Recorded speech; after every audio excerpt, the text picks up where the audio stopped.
Get your microphone, man. Good evening. What I thought picture? this What was here pic? for show. What picture are you talking about?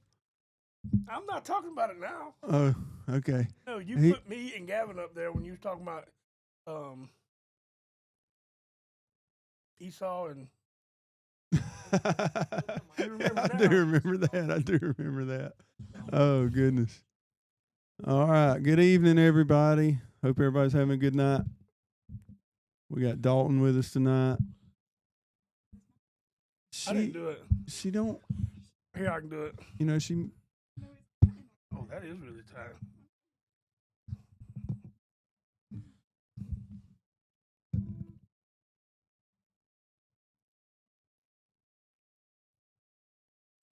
Don't touch it. This isn't my fault. I just want. You want to hold that one? No, I don't want to hold anything. I talk with my hands. I know. That's why I got to have a cordless mic. There it goes. Yeah, you got to be kind of close to it for it to pick you up. But hello. We maybe should have worked all this out before we. Yeah, we've been sitting there for 30 minutes. Yeah, we could have worked all this out. Sorry, everyone. All right. So we didn't get the technical difficulties. You would be correct. Probably operator error, if I had to guess. We had technical difficult. I was talking about him. Producer Bailey. It's fine. He's got it like he likes it now. He's got it like he likes it. It's good now. Next time I'm here, I want it to just slowly come out of the ceiling. Yeah. Oh, let's get ready to rumble!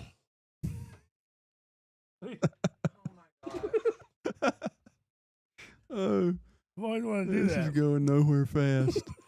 So we were supposed to do this last week. I had to work late, didn't get an opportunity to do it.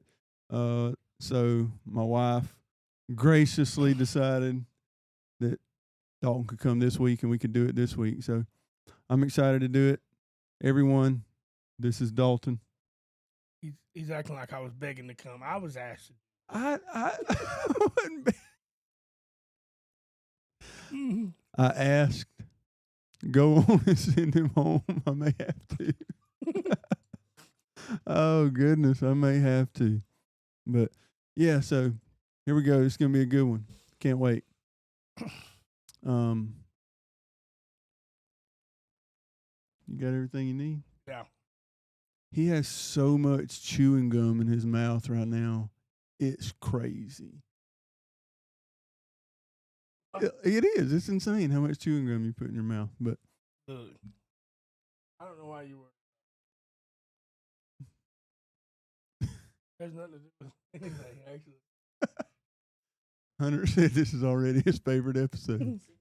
This guy's wearing slides with no socks on. I'm like, Are you supposed to wear socks with I slides? just didn't want to see your feet today. You talking about how much gum I'm eating.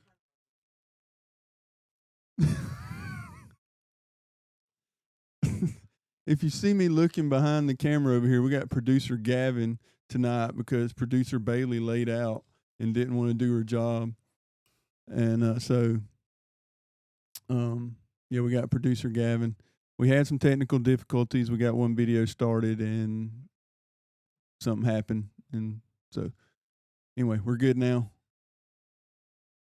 Tabitha said stay close to the mic. All right. There you go. There you go. Cheyenne, do something with him. I feel like I missed. I don't want to touch it. Don't want to touch what? The The microphone? mic is You're going. not. It's fine. If you break it, Gavin will buy you a new one. I'm cool with that. All right. So here we go. We're going to get started tonight. We're going to talk about fighting or battling or however you want to describe it, culture with Christ. How do the two go together? How do we navigate through culture as followers of Christ? You got anything? Yeah, I have some. You can go ahead and I'll intervene Okay. when you. All right. So we're just going to start off talking about entertainment from the world. And the question I have is, can Christians watch, listen to, or enjoy what the world produces? I don't think so. You but moved the mic again. I'm claustrophobic. Not in this day and age. Like, there is some outlets like PureFlix and Angel Studios and all that, but very limited. But in my house, it's kind of limited, anyways. When we were growing up when the TV started coming out, where they weren't so big, so you could have one over here in this room, in this room, and then I noticed growing up that just created division in my house. Yeah. Not like strife division, but like he's over here. Before it was me, everybody. We watching Law and Order in the living room. Who are you? That's not Law and Order. That's CSI, isn't it? Both of those. Yeah. My dad was really big in both of those. Yeah, that's Law and Order. So, and we were all together, doing one thing, and then the TVs came, and the whole family split up, and that's the biggest thing these things do to friends. The whole culture's changed. Yeah. Because of this. Yeah. We don't sit like this anymore, because you can just be at your house and text him. It's not the same at all. Yeah, Tabitha said Viet Angel is the only way she can watch things. Yeah, because everything. So I was listening to Spotify, and Folgers commercial is cussing at us now for coffee. Do what? Folgers is cussing in their commercials. I haven't seen that. It's the best D part of your day. Really? Yeah, I haven't seen that. Where does it stop? This is Folgers. We're talking about coffee. And it's a commercial. Yeah. And I fast forward through commercials, so I don't ever. My kids don't even know what they are. They're like, this is an ad. I'm like, you have no clue what a commercial. Like, we used to have to live this struggle. Yeah, like you'd have to run into the kitchen to get something and get back. Yeah. And then for some reason the volume would shoot to the roof. Oh, during the commercials? Yes. So Tabitha's mom, she would always mute. Like when TV would go to commercial, she'd just mute it. Yeah. And then Tabitha did that when we got married. It drove me crazy. And then the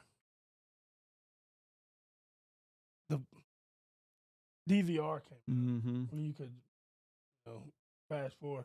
But especially as parents, I think guarding your children from the junk out there is first guarding yourself. Guarding your eyes, your ear gates, and your eye gates is a huge thing.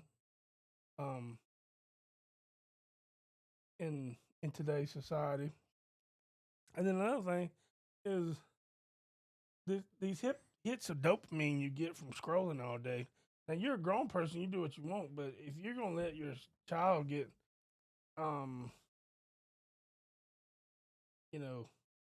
that ruins their whole life. When they don't know how to function.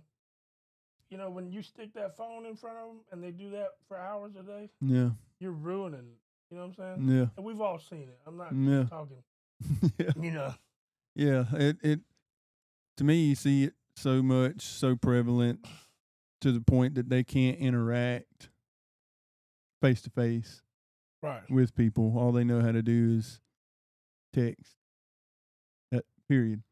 Remember that movie that it was Cyborg or whatever with Bruce Willis? Mm-hmm. And he was really fat and he sat in his house. Yep. And he had a robot that looked like himself. Yep. That's where we're going.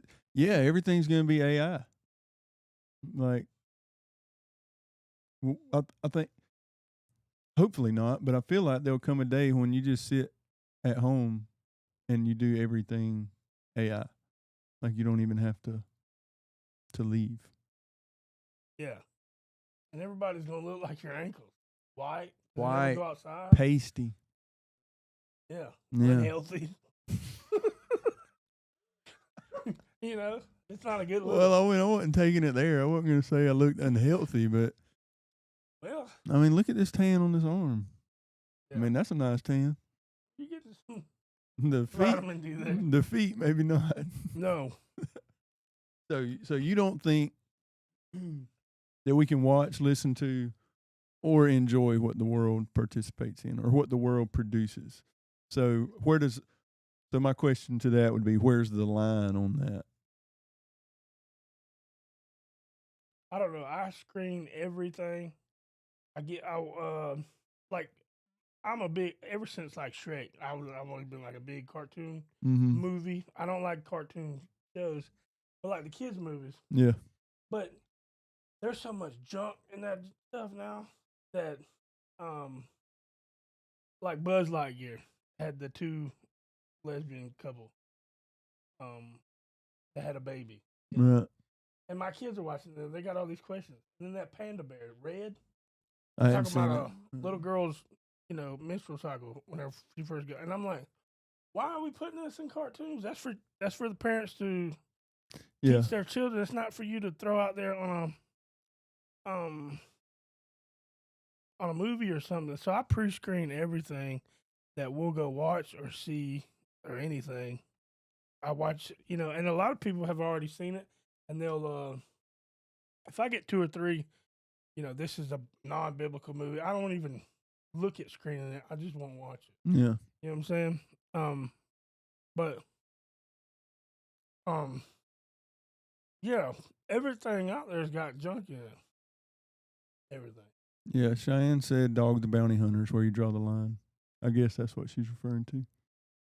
Well, I was watching Cops, okay, and that got a little out of hand with all the heroin and that. So this was when the kids couldn't talk. So it was like, yeah, I'm gonna watch Cops, but now they're old enough. Like, what's in that needle? I'm like, I can't do that. Cops. We used to all watch Cops, but like, you can't watch Cops now. So you got to watch Dog the Bounty Hunter because he'll throw him on the ground, throw him in the truck, and then try to get some gospel. Change their life. There's nothing wrong with that. I guess Hunter knows what you're talking about with Red. The storyline of Red is crazy. It is. Is that in Buzz? No, that's a different. No, this is a different cartoon of a panda bear, a red panda, that like she has these mood swings and she gets huge. I got you. Starts tearing the city up and everything. Yeah, Tabitha said she taught her kids about drugs at like 4, and she did. And I mean, to each his own, right? No. So my kids know about pretty much everything. Like people are like scared to leave guns in places, and I'm very responsible. Yeah. But I've taught my kids from a very early age what that does. It kills. It is not a toy. What drugs is, alcohol, smoking, all that. I'm open book because I don't want. Like you can come to me about anything, and we're gonna sit there and talk about it. Whether it's awkward or whatever. I'd rather you hear it from me than the world. Yeah, if we don't teach them the biblical answer, the world's going to teach them what they want them to know. But yeah, Tabitha, she wouldn't let them have toy guns here because it's not. It was never something that you played with. Like guns was never something that she wanted to even it be a thought that that could be a toy, right? Right. So she never. Well, I mean, Bo's always packing. Probably 2 at all times, and it, we nerve all the things. So hey, Lonnie. I never went. I just 100% knew. Like he's in the stand with me when I shoot a hog or a deer. Yeah. And he sees the devastation, direct impact of it. Yeah. And we're gonna sit there and have a 10 to 15-minute conversation of what this gun does and why we don't play with it. Yeah. So, and that's I don't hide violence, and well, people could call that violence. Called, you know, it's just hunting, but um, I don't hide none of that from my kids at all. And the people that will want to um keep guns and stuff away and hide that because they don't have the ability to show them, hey, this was a living object. Yeah. You've seen it with your own eyes. You've seen what just happened. Mm-hmm. And how dangerous. Just when someone hasn't seen that with their own eyes, I don't think they're fully comprehend. Well, when you keep something quote unquote hidden or off limits, it really just piques curiosity. Wow. And so they want to know. And if they don't feel comfortable to come to you to find out, they'll go somewhere else and be taught wrong. So, and that was the whole thing with me wanting to know about, y'all's relationship with your children, because that's like I study my family and like how to improve every day. I have strong boundaries and strong love, but I'm not gonna waver on either one. Don't compromise one for the other. So I still want that super good relationship, but you're still gonna know that there's hard boundaries. Yeah, this is the line, and you don't. This is it. You don't cross this line. Right. Dalton says the lights are really bright in here, so if you see him squinting, it's because he's got bad eyes. No, it's not my eyes. It's these huge lights that should be on in like a parking lot of Walmart or something. I might have a sunburn. I don't know. You might need to put your feet up here. My feet up here. Yeah. Yeah. Because, and then my neck, it's getting real sore doing this. I know I'm supposed to talk this way, but it's awkward. No, you can talk to me and talk to you. You can go back and forth to me or the camera. You don't have to get a crink. You don't have to get a crink in your neck. It's getting You can kind of turn sideways if you wanted to do that. I mean, I don't know. The microphone will follow me. Do it however you want to do it. So, we were supposed to do this last week, and I think the Lord just kind of worked it out how He wanted to, because the second point that I had was politics and the kingdom, and how do you traverse that? How do you go through that? How do you let your faith guide you over your political views, and how do you allow your faith to shape your political views as opposed to the opposite, or vice versa? Let your political views shape your faith. So for me, I'll say that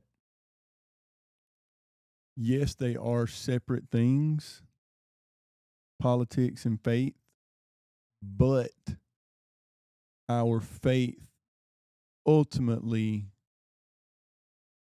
directs our political view. So whatever I believe, that's the way I'm going to lean. And I try to, from an early age with my kids, I wanted to raise them in a certain way. And I don't go off on tangents about my political leanings ever. Never. But a lot of people do. And I think they try to twist scripture to fit their political view, if you see what I'm saying there. Politics and all that should be a second thought. Yeah. Your faith is number one. And I always begin every, debate or conversation, if I know it's going to be heated, whatever, on I am loyal to no man except Jesus Christ. Yeah. No politics, no preacher, no nothing. If they're not aligned with him, I'm not aligned with them. And that's the stance you have to be on. If it's not lining up, then I can't roll with it. at all. Yeah, so I guess the question really boils down to, where does your allegiance lie? Like, is it with a man in the White House? Like he said, he's loyal to no man.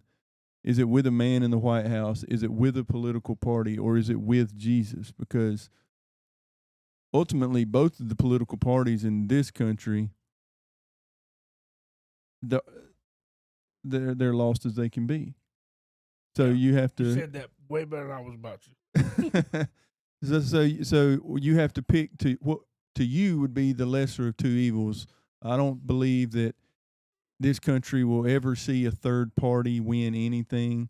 It's really boiled down to two political parties whose goal is, I need everybody to hear me, their goal is to divide.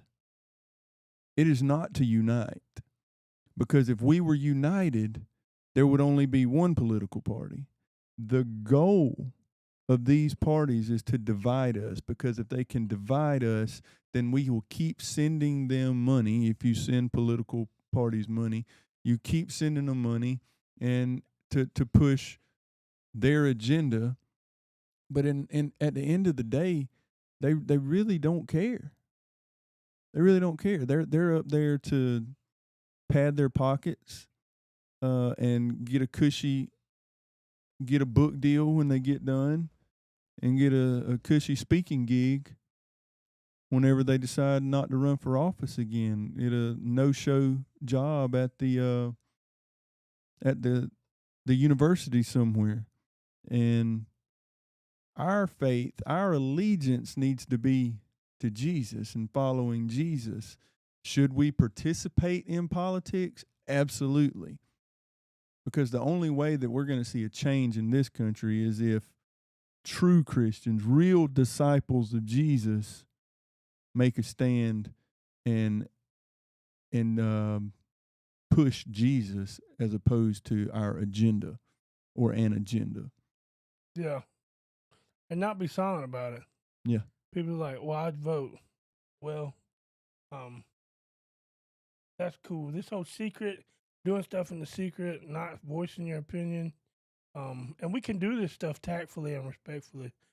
We don't have to be out of the way or nothing. But you have to let your faith be known.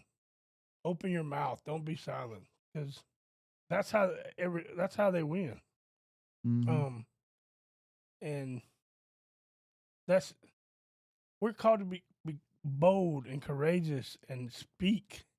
This whole, well, they'll see how I live. That's cool, but that needs to be a second thought to your voice. Yeah. I mean, your voice is so powerful. A silent Christian is like a closed Bible. Right. It has no power. I like that. That just came to me right bars. now. He's spitting. Spitting bars in here tonight. But, yeah. And I truly believe that. And so, I don't know if we go. Well, I'm just going to do it.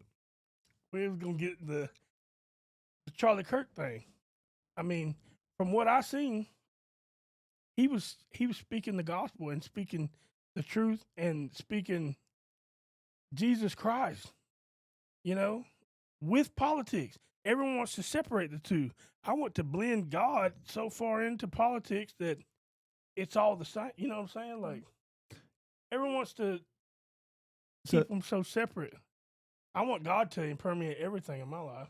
Yeah, so if speaking of Charlie, I just watched a video of his earlier where somebody was trying to tell him that this country was not founded on God, that God was only mentioned 4 times in the Declaration of Independence, and he was like, well, God was mentioned 4 times.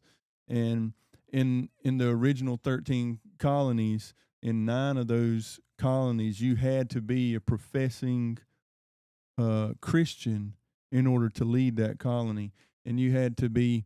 They didn't hide their faith. There was no separation of church and state. That's a false narrative. the separation of church and state is the state can't tell you what church you have to go to. The state can't tell you what religion you have to be. That's where that ends.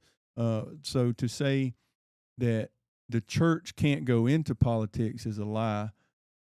The government can't come into my church. Right.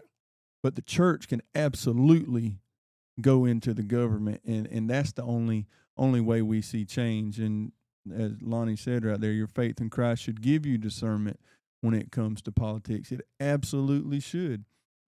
I don't really want to get on a tangent here, but taking lives is not. Yeah.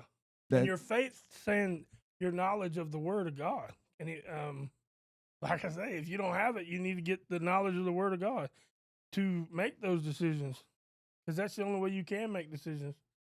You can't make it off of the news. Good Lord. Yeah, no, a lot of proclaiming Christians are just that, proclaiming Christians. They're not, they're not in their word. They don't have that relationship with Jesus. They're not in his word, so his word's not in them. And going back to what you said a while ago about your ear gates and your eye gates, whatever we're taking in is what's coming out. Whatever we're letting in our ears and letting in our eyes, that's what's going to come out in our lives. So when we are taking in the word and when we're taking in Jesus, that's what's going to come out. Yeah. And I don't know. I'm really big on the whole microphone.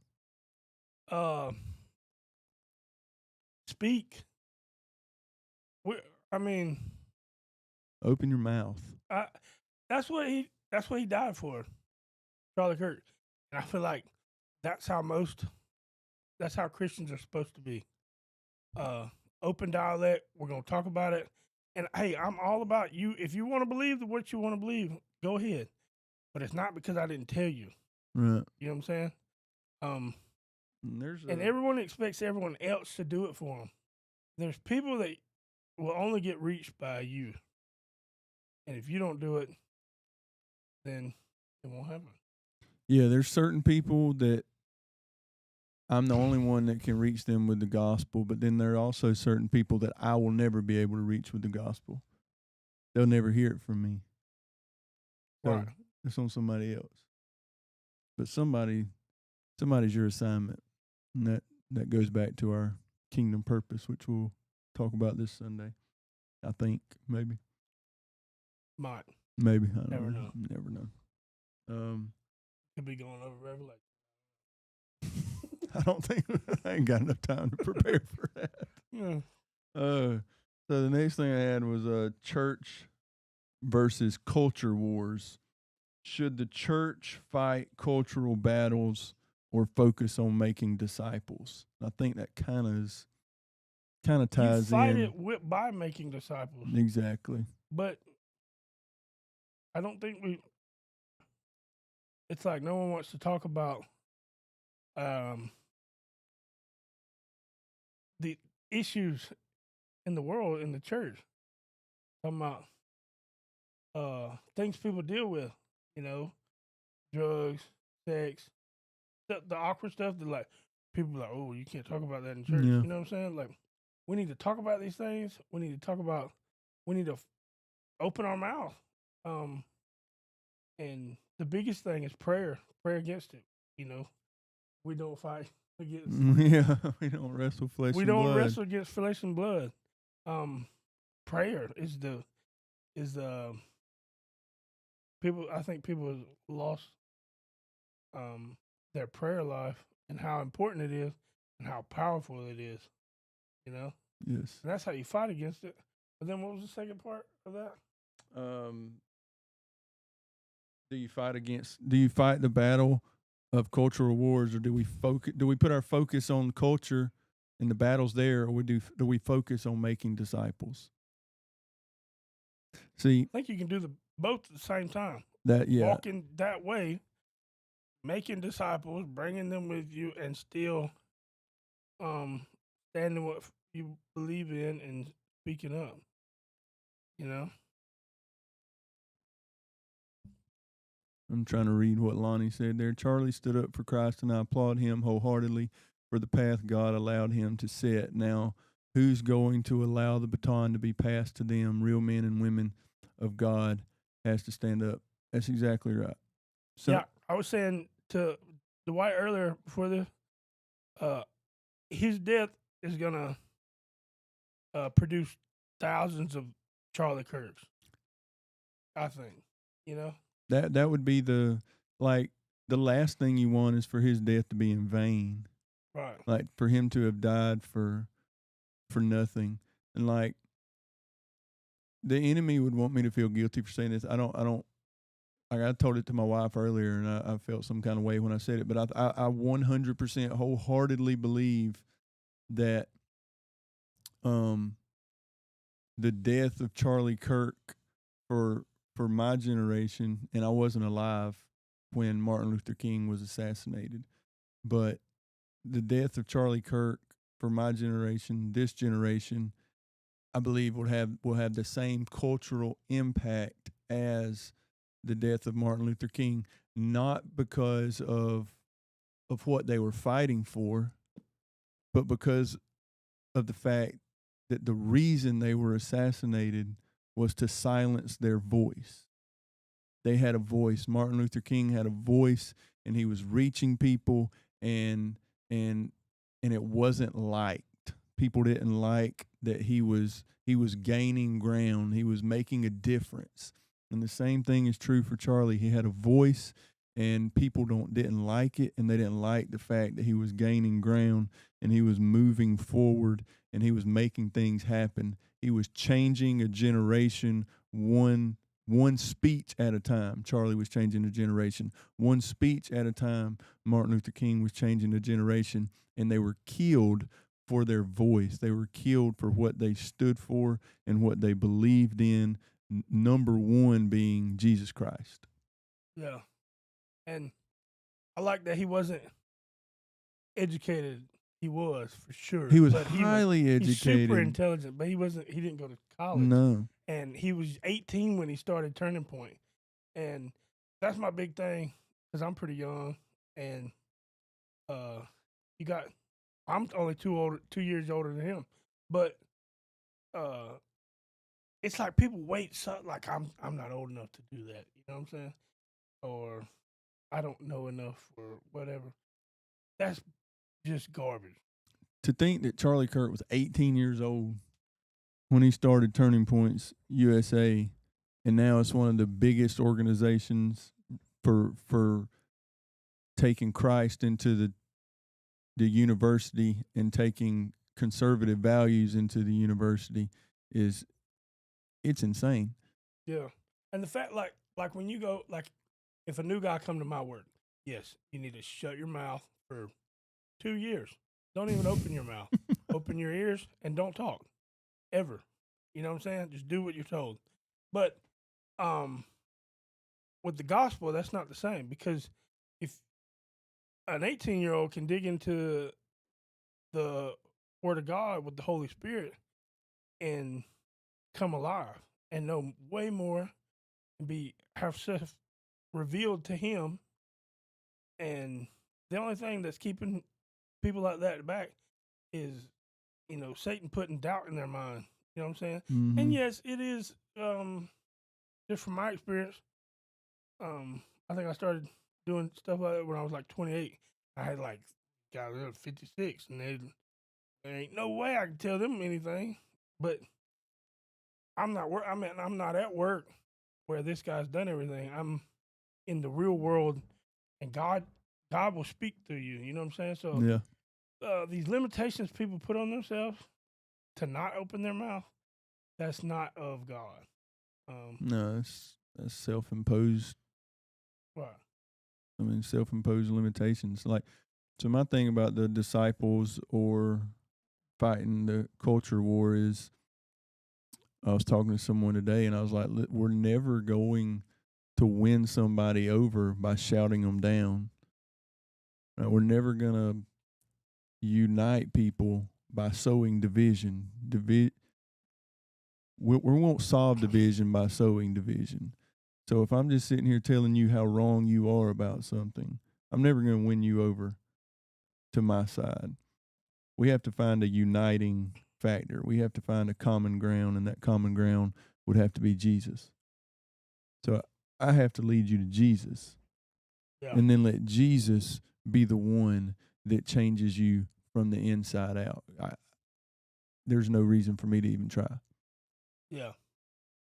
So I got to know Jesus. That's the only thing that's going to bring people together, because the only thing that really brings people together is a natural disaster or a, it's 9/11. I was going to say, or like a 9/11. You know what I'm saying? Mm-hmm. It's not a political figure getting shot, because you got people celebrating this and you got people mourning. That's still division. That's complete. But something that happens to all of us brings us together. So but Jesus Christ is like a natural disaster in a way. Like, he brings people together. Yeah, I wonder today if 9/11 were to happen today, would this country come together like it did then? And I don't know that it would. I'd like to think so. I think that was 24 years ago. That was a lot. A lot has happened in 24 years. I saw Zach. Zach. Zach posted today. He was like, I wasn't born whenever 9/11 happened. He said, but I'm pretty sure that September 12th Americans would be very disappointed with America today. And I was like, yeah, that's a pretty profound 100%. Pretty profound statement, because America came together as one nation with one common goal to overcome. Now, you can't agree on anything. No. Like, you get, like, there's no common ground on anything. And I think that common ground has to be it's just like Jesus. It's just like in Judges or in the whole Bible. We turn to God, we fall away from him. We turn to God, we fall away from him. And then, like, in our country, we band together, super tight, no matter what color, whatever. Then we fall away and we're fighting again. It's like bound to happen. Yeah. Yeah. You know what I'm saying?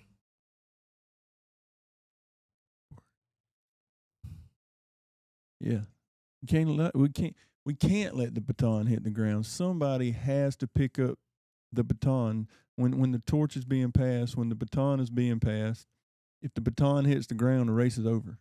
We're done. So somebody has to be there to grab the baton and keep going. And like Dalton said, I hope it's thousands upon thousands upon thousands that come in behind and take up that baton and keep running the race of sharing Jesus and sharing our faith and discipling people, making disciples, leading people to Jesus, leading people in the ways of truth and away from this world and the darkness that it has. And the devil thrives on hate and discontent. If he can get people discontent and he can get people hating each other, he can get out of the way, because we'll do the rest. He doesn't even have to involve himself in it anymore, because we'll pick up that baton and we'll keep running that race. And to me, it's crazy. There has to be a point where we say enough's enough and come together. Yeah. And talking about entertainment and stuff and technology. Like we was talking about last night in men's group, it can be a good thing, like how Charlie used it, what we're doing right now. And it'd be cool to I'd like to do more of this type stuff to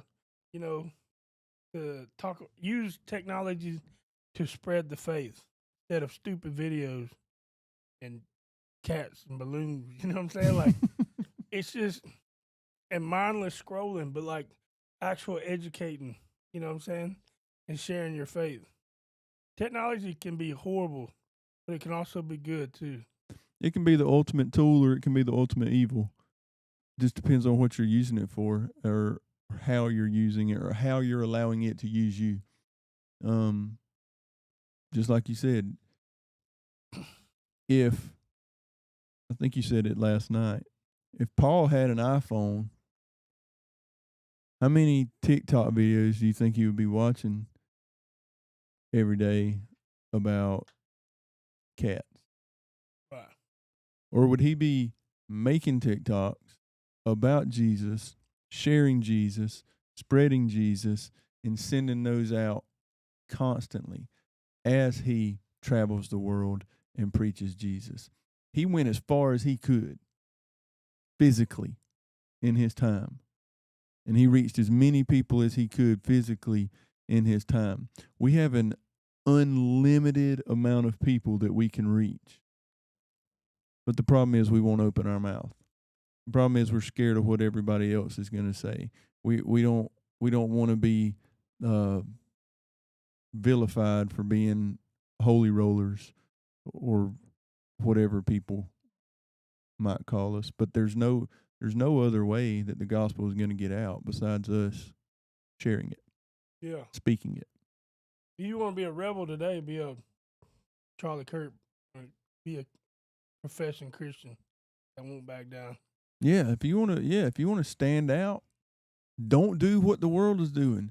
If you want to stand, the world is so bent on being different and being unique and being special, yet they all do the same things and they all look the same way and they follow the same path.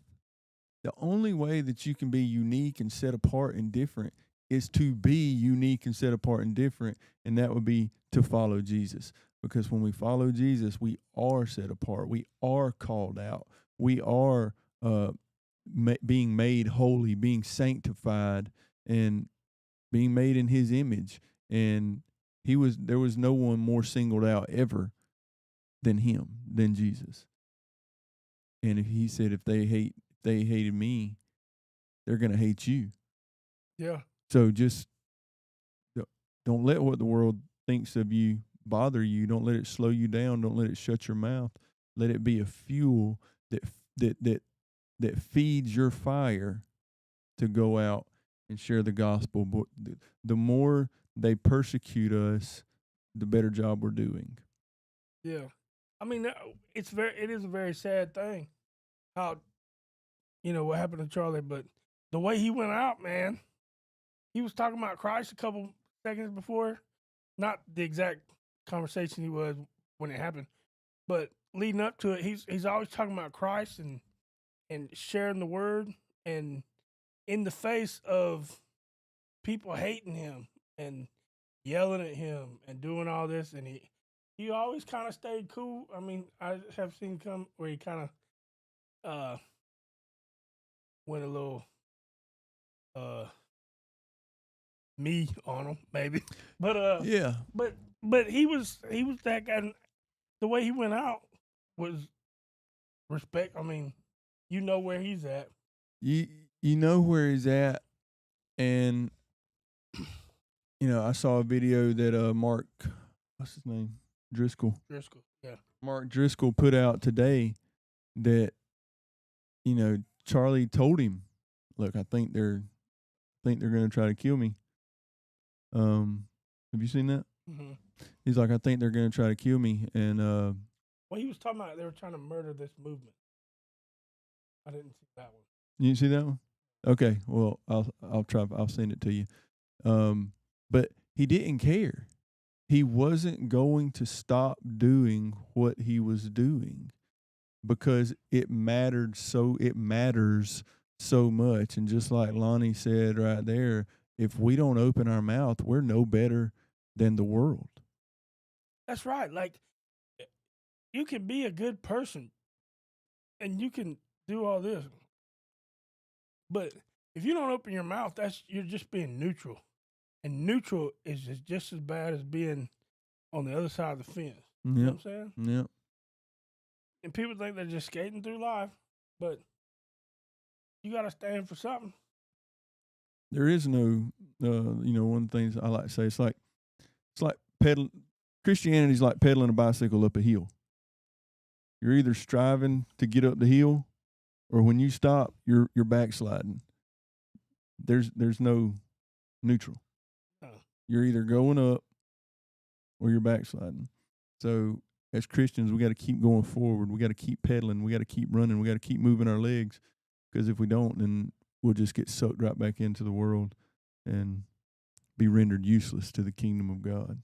Yeah, and talking about examples of that. So there's constantly conversation around you that shouldn't be, that is wrong, vulgar, not godly, and you can either do something about it or just be neutral and walk away. You know what I'm saying? So, and I'm not saying condemn people and, you know what I'm saying? But that's an opportunity to say something about. Yeah. You know what I'm saying? And people's like, well, I just don't know how to do it. Well, there's so many different opportunities in every day you live, you know? I think that's a worn out excuse. Tabitha said, you got to stand for something or you'll fall for anything, in her Aaron Tippin voice. Well, I was waiting for you to say that. What? When I said it, you got to stand for something. And then I missed it. I missed my cue. Because you always do that. You're I'm the great theologian Aaron Tippin. The great theologian Aaron Tippin. Yeah. You missed it. I missed my cue. Slacking. I'm sorry. We need to hit one of those buttons on this thing to be that. Yeah. Yeah, they do something. I don't know what. Can I get one? No. Don't. Come on. No. What are you going to do? I mean, I ain't going to do nothing. I don't know that it's going to do anything. I think one of them does the intro song and one of them does the outro song. They're yeah. I don't know if they do that anymore. They used to. I really want to hit one. Hit one and see. That's boring. All right. Well, you got to turn it back off now. Yeah, because we don't know what it did. No clue. Yeah. Not as cool as I thought it was. Yeah, we can't hear it. It did. I thought it did. Yeah. Anything else you want to share? I don't know. Was that the last one? Technology was the last one I had, but we kind of rolled over into it. Yeah, you just have to be you have to look at life through the lens of the Bible and the Word of God. Technology, politics, guarding your family. You know what I'm saying? Yeah, no, actually I did have one more, and it was grace versus condemnation. For yourself or other people around you, and it's just, how do we respond to people that fall into sin, including ourselves? Well, to leave them where they're at is not loving them. That's right. That's not caring for them or anything. And in today's time, like the kids didn't play football or any sports, didn't have a dad in their life or what, but any form of correction, they can't handle it. Yeah. You know what I'm saying? And, so it's like you're attacking them, which that's how they see it. But you're not. You're actually doing this in love. And if you didn't love them, I wouldn't talk to you. You know what I'm saying? You just go about your day. Mm-hmm. Kind of like the old, like, if I didn't pick on you, I didn't like you. You know? And that's true. Like, not saying something is letting them destroy themselves. Absolutely. 100%. If you don't speak up, then I'm not calling you out on your sin because I hate you. I'm calling you out on your sin because I want you to be rescued. I want you to not perish. I'm not wishing ill upon you. It's actually showing someone grace to do that. Right. I'm not showing you grace when I just overlook everything that you're doing. That's not grace at all, because I'm allowing you to keep living in the sinful life that you're living. Grace is the power within us to overcome that sin. Grace is the ability to, well, grace is God giving me what I don't deserve. Right? So when I show someone grace, I'm going to you and I'm giving you what maybe you don't deserve, but I have to have so much grace. God's given me so much grace that it should be overflowing out of me and flowing to the people around me. Yeah. And the same thing is true with mercy, right? It's him not giving me what I do deserve. I do deserve hell. I do deserve to be in jail 10 times over at this point in my life. But he's given me so much mercy that it should be so I should be so full of that mercy that it's overflowing out of me, and I'm just dishing it out left and right. Mercy and grace and love and Right. kindness and gentleness and understanding and patience and self-control. And some people can take correction, right, with just out of the blue, but I think that's very rare. I think you need to form some kind of relationship, Mm-hmm. and so they know it's out of love. You know yeah, 100%. So, you just can't go up. You can't go up barking at folks. You can't just go up barking. You're a sinner at people. That's crazy talk. There, you got to have some kind of relationship with them, some kind of bond with that person, so they know that you love them, and they know that you're coming at them from a place of love and not condemnation. Because if you don't have a relationship with anybody, you should probably just keep your mouth shut. Yeah. Huh?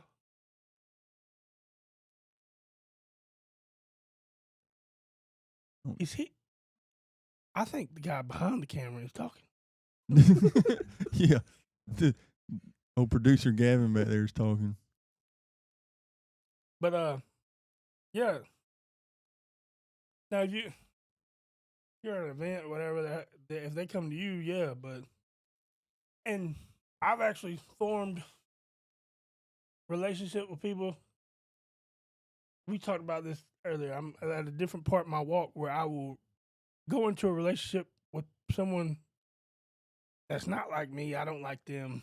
I don't, we're not my kind of person. Yeah. But I do it anyways because I feel like that's where I'm at in life. I'm more mature. I can put my stuff on the back burner to do something for them. You know what I'm saying? And form a relationship out of nothing to be a disciple maker. Yeah. What God's called me to be. Because that's what we're here for. You have to put your selfish ambitions or you want to be friends with some people that can do something for you. You're doing something for them, but you want equal, What the boy say last night? And I think it's kind of along the lines of what you're saying. He's like, I think I never learned anything from somebody I agreed with. Yeah. And I found that to be very true. And it kind of goes along with what you're saying there. I want to be friends with people that I like, and I want to be friends with people that are my kind of people. Yeah. But we'll never grow that way. The only way we'll ever grow is we get outside of our friend comfort zone, and we're friends with people who aren't just like us, who don't quite think exactly like us, who don't like the same things that we like. Just because but the only thing we have to have in common is Jesus. Right. That's it. Everything else can be second fiddle. We don't have to talk about anything else. We don't have to We don't have to go out to dinner and discuss anything except Jesus. The only thing that we have to have in common in order to be friends is Jesus. Now, I'll find things about people that they enjoy, and I'll learn a little bit about it so that I can talk to them outside of the church world. I'm saying, like, places I go, I'll learn something about them. They like UFC, or they like Alabama football or Florida State football. When I learn something that they like, I'll pay a little bit more attention to that thing so that the next time I'm around them, I can talk to them about that. And that opens the door for the conversation of Jesus that is bound to happen. Because I'm going to get there. Yeah. And that's the thing, especially me and you, without God, we're not the, Oh yeah, I don't care nothing about like, you, bro. I don't care if you ever talk to me, dude. Ever. Ever. Like, and that's where we're different now. And if there's not a difference, like we've been saying, if there's not proof, it's not fruit, then hey, God's not the problem, you are. That's right. And if you're not actively trying to change you to be receptive to finding people to disciple, then you're just too selfish and you're self-centered, and that's not anything that the Bible is telling us to be. Yeah. So that's a good thing that we're doing that. Yeah. Which is a big thing for me, I started doing that a while ago, and I noticed what I was doing, and I was like, man, this is big. This is a big step. Because that's not me, It's funny.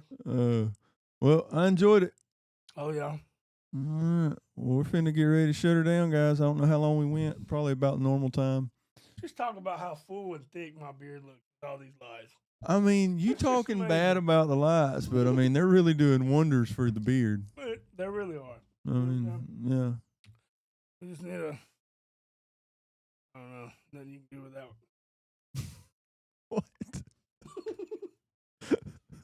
Oh my gosh. All right. Get you another piece of gum. And let's shut her down.